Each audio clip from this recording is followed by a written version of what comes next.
The flood had swallowed everything. Water pushed through the streets of the mountain colony like a wild beast. Homes vanished. Bridges collapsed. People screamed, holding each other as the rain didn't stop for 3 days straight. Ji-hye stood, waist-deep in the cold, dirty water. She held something wrapped in her arms. Not food, not equipment. It was alive, small, shaking and glowing faintly. The dragon, hatchling. It wasn't like the dragons from Earth stories. This one was sleek and smooth, no bigger than a cat, with bright emerald scales that shimmered blue whenever it blinked. It had thin wings and a long tail that curled tightly around Ji-hye's wrist. It had been trapped under metal and wood near the far wall of the research center. She was there to collect emergency power cells, a task her mother had begged her to finish quickly before the last evacuation ship left. But then Ji-hye heard a faint cry, a soft whimper, a sound like a flute mixed with a bird. That's when she found it tingered, scared and pinned beneath the broken wall. Without thinking, Ji-hye had lifted the wood and pulled the creature out. Now she didn't know what to do. "Stay still," she whispered, her arms wrapped around its small body. "I'll help you, okay?" The dragon looked at her, not just a glance it looked. Its eyes were silver blue with slit pupils, and in that moment Ji-hye felt something deep pass between them. She didn't know how, but the creature seemed to understand her. She didn't have time to think too much. Water was rising fast, and the sky above flashed with lightning. She pulled her coat tighter around the dragon and kept moving toward the community center, where the last group of evacuees waited. The colony, called Seonam Outpost, was supposed to be safe. It was built on a high valley with strong buildings and a flood system designed to hold back even the strongest monsoon season.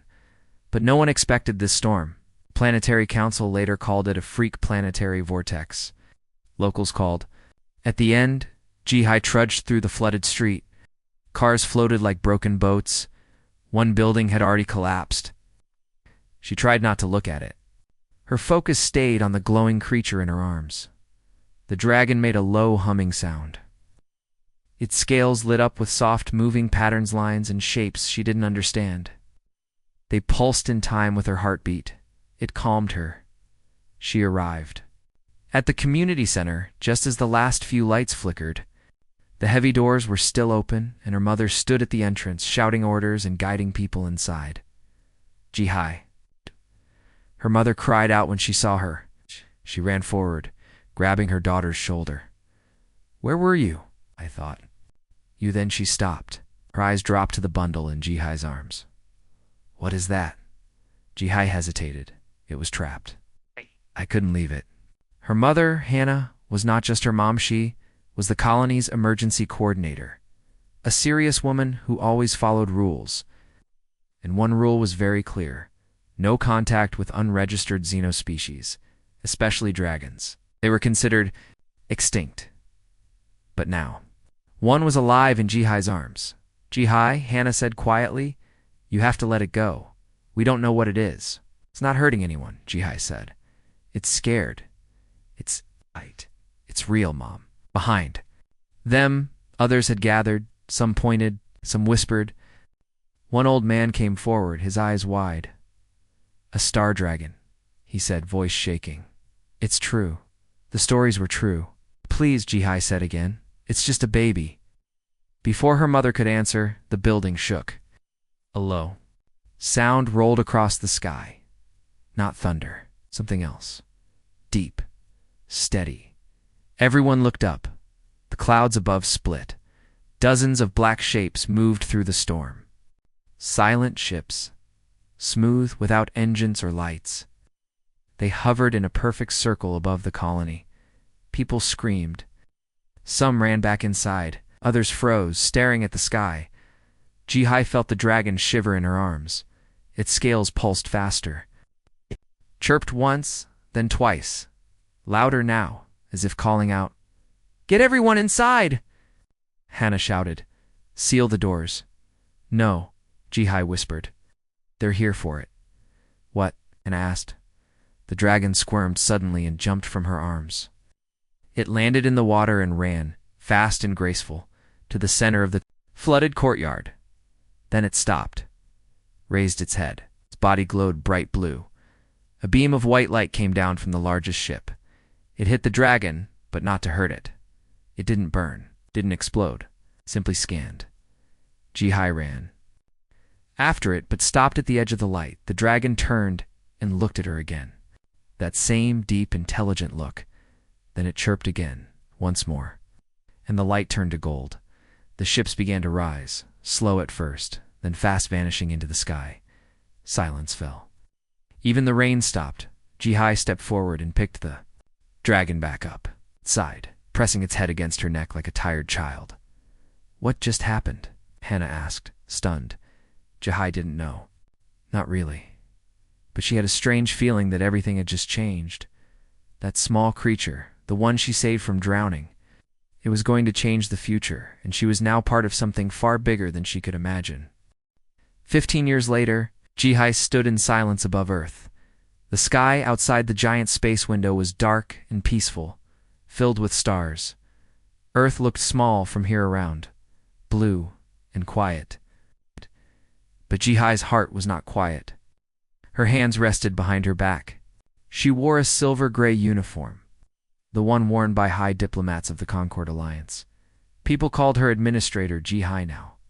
But once, long ago, she was just a girl who had saved a dragon, and now that dragon was coming back with an entire fleet. The alarm had gone off 2 days ago. Unknown ships were seen near the edge of the solar system. No one knew who they were. They didn't answer hails. They didn't show any signs of weapons. Yet there were hundreds of ships, silent black, and shaped like stars with wings. People on Earth began to panic. The military prepared for war. Fighters and defense satellites were moved into position. The Concord Council held emergency meetings. Everyone thought it was a possible invasion. Only one person said no. Ji-hye. She looked at the flight paths. She studied the way the ships moved. Their patterns were strange, but familiar, like the lights that once danced across a small dragon's scales. "These are not enemies," Ji-hye had said during the council meeting. "They are coming back. They remember." Some laughed at her. Others called her dangerous, but she didn't care. She remembered Stellan, the hatchling she had saved during the flood at Sionum Outpost. 3 months after that day, the dragon disappeared. No sound, no trail. Only a single scale left glowing in her hand the night before it left. A perfect scale, brighter than any gem, warm with strange light. She still wore it around her neck. Ji-hye never forgot the look in the dragon's eyes. Before it vanished, and now. She knew it had not forgotten her either. A soft voice came from the room behind her. "Administrator, the fleet has arrived in orbit. They are not attacking. They are waiting." Ji-hye turned to see her assistant, young Sikh, holding a datapad, his face pale with awe. His voice shook a little. "One ship is coming forward. Just one. It's heading toward Harmonic Station." Heart began to race. "Prepare Dock Bay 3, she said. "I'll meet them myself." Young Sikh's eyes widened. "Alone?" She nodded. "Yes, alone." The hallway to Dock Bay 3 was long and bright. Her footsteps echoed. She walked calmly, though her legs trembled. It had been 15 years since that day in the rain. 15 years since the dragon looked into her eyes. Now she was about to meet whatever Stellan had become. When Ji-hye reached the dock, the lights turned red. The outer door opened slowly, and air hissed as the pressure equalized. A single ship hovered outside the station, a beautiful, shining craft that didn't look human at all. It didn't land. It floated silently, then opened. No soldiers came out. Only one figure stepped forward. It wasn't small anymore. Stellan had grown. The dragon was now longer than a shuttle, with wide wings folded along its back. Its scales glowed with silver, blue, and gold. Ancient lines ran along its body like a living map.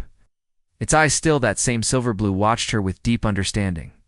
Ji-hye didn't speak. She simply stepped forward. The dragon bowed its head. And then it spoke, not with a voice, not with words, but she heard it clear and soft inside her mind. "Daughter of water, you kept the promise. You saved me." Tears filled her eyes. "I didn't know you would return. I never left the dragon. said, I learned, I grew, I returned for you. Around them, officers watched from behind glass, stunned into silence. Why now? Ji-hye asked. The dragon stepped aside. Behind it, light filled the air. From the ship floated a group of beings.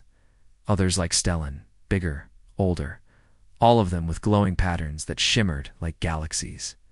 They bowed too. Ji-hye. The voice returned.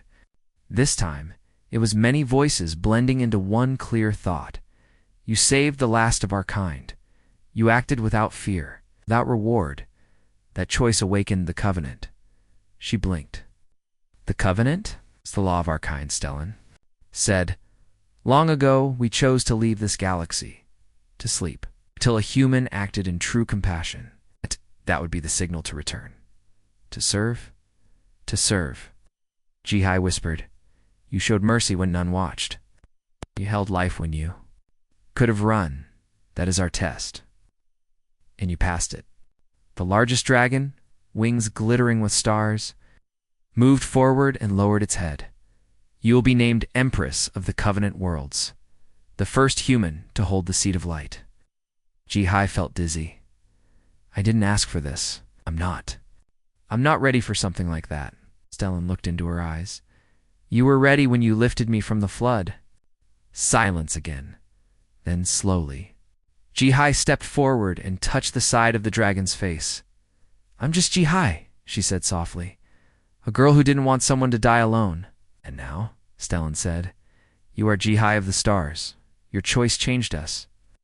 And it will change your people. From far behind, cheers erupted as the feed spread across Earth and the Concord worlds.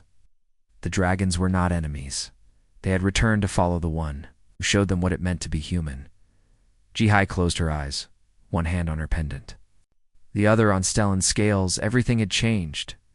The stars had finally answered, and she was ready to meet them.